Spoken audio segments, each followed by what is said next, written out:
Hey guys! So Venus retrograde has officially ended now. Venus is stationed direct and we are really processing some of the lessons. So over the last 6 weeks, Venus has been in her underworld where we had to face some shadows around our relationships, our self-worth, our money, receiving, our beauty and our image and our aesthetic, how we feel about ourselves.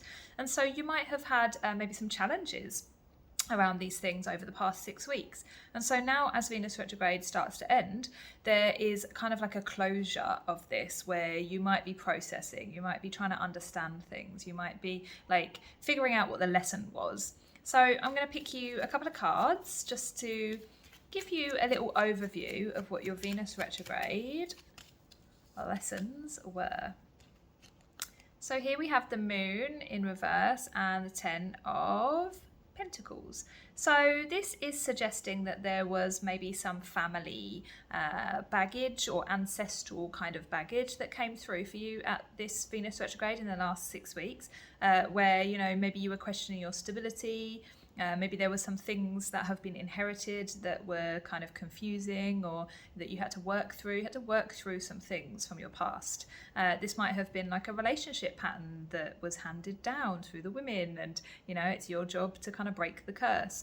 These kind of things will come up.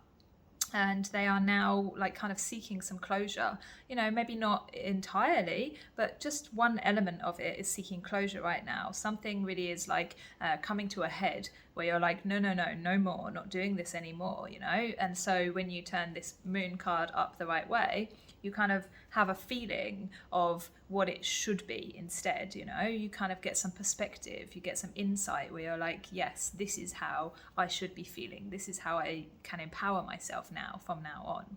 So this can be a very powerful week for you to process some of these things and understand them.